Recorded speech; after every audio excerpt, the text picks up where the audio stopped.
Bismillahirrahmanirrahim. Assalamualaikum warahmatullahi wabarakatuh. Alhamdulillahi rabbil alamin. Assalatu wassalamu ala asrafil anbiya'i wal mursalin Sayyidina wa maulana Muhammadin wa ala alihi wa sahbihi wa man tabi'ahum ila yaumiddin. Asyhadu an la ilaha illallah wa asyhadu anna Muhammadar Rasulullah. Allahumma salli ala Muhammad wa ala ali Muhammad. Qala Allah Ta'ala fil Qur'anil Karim, a'udzu billahi minasyaitonir rajim. Bismillahirrahmanirrahim.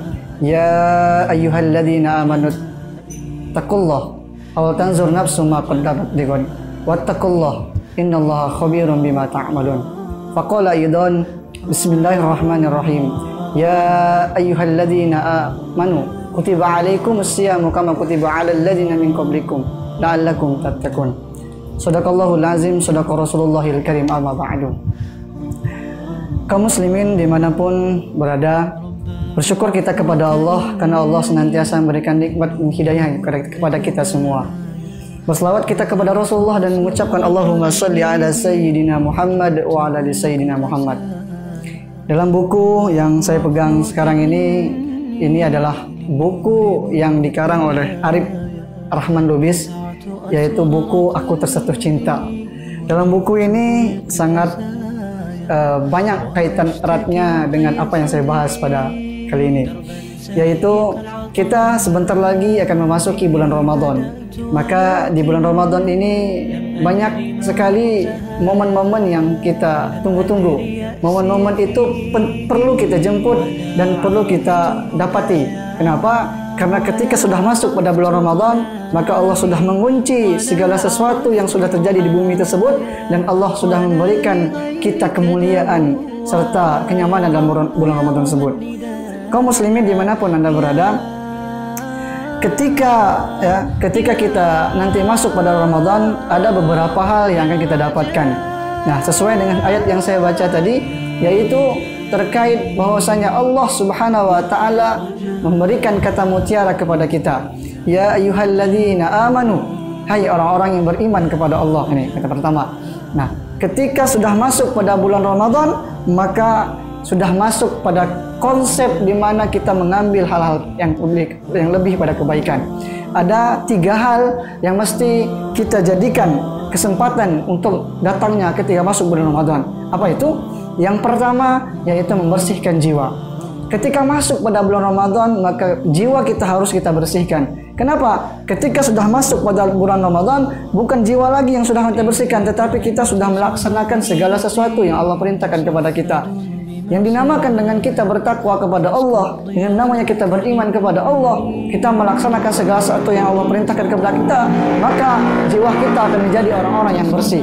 Jiwa kita akan menjadi orang-orang yang senantiasa suci. Ketika sudah masuk pada bulan Ramadan, maka kesempatan ini maka harus kita senantiasa rawat, kita lestarikan. Bagaimana Ramadan mampu kita dapati yang begitu sulit, apalagi di zaman pandemi seperti ini. Maka sudah sewajarnya bila seandainya kita sudah masuk bulan Ramadan, kita mengambil kesempatan-kesempatan untuk memperbanyak amal ibadah. Ketika jiwa kita sudah bersih, maka insya Allah apapun yang sudah kita lakukan, apapun yang sedang kita lakukan, apapun yang tengah kita lakukan, maka kita akan menjadi orang-orang yang menjadi jiwanya bersih. Orang yang jiwanya bersih ialah orang-orang yang senantiasa merawat dirinya, beramal ibadah, beriman kepada Allah, bertakwa kepada Allah, senantiasa melaksanakan segala yang Allah perintahkan, membaca Al-Quran, berzikir, bertadarus, dan lain sebagainya. Ketika masuk bulan Ramadan, dia lebih asyik dengan hal-hal yang dimana ketika itu jiwanya merasa tentram, jiwanya merasa damai, jiwanya merasa agak lega. Nah, yang kedua yaitu mengendalikan hawa nafsu. Ketika masuk pada bulan Ramadan, maka hawa nafsu sudah dikekang, hawa nafsu sudah dikendalikan. Ketika hawa nafsu sudah dikendalikan, insyaallah ketika sudah katakan saum, orang yang berpuasa, maka hawa nafsunya pasti akan terkendalikan oleh Allah Subhanahu wa taala.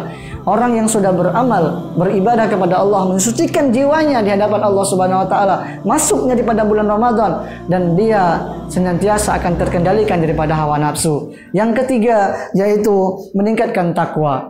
Ketika kesempatan ini kita tidak dapatkan ketika bulan Ramadan, maka rugilah diri kita. Kenapa? Datangnya bulan Ramadan adalah datang berbeda dengan bulan-bulan yang lain. Boleh jadi 11 bulan yang kita rawat selama ini yaitu bulan yang tidak membawa manfaat bagi kita, tetapi datangnya bulan Ramadan, kita mengambil kesempatan ini, kita bermunajat kepada Allah, meningkatkan takwa kita kepada Allah, yaitu senantiasa kita bermohon kepada Allah, melihat diri besok, melihat diri sebelumnya, melihat akan diri-diri yang sebelum-sebelumnya, bertaubat, menyesali diri selama ini sudah melakukan dosa yang sangat banyak, sehingga datangnya bulan Ramadan mengambil kesempatan yang sangat luar biasa. Mudah-mudahan kesempatan-kesempatan ini, ketiga kesempatan ini, ketika sudah masuk pada bulan Ramadan, yang pertama ialah kesempatan kita untuk membersihkan jiwa, yang kedua yaitu kesempatan untuk mengendalikan hawa nafsu, dan yang ketiga adalah kesempatan bagaimana kita bertakwa kepada Allah Subhanahu wa taala. Dan ketiga kesempatan ini mudah-mudahan kita dapatkan ketika di bulan Ramadan kelak.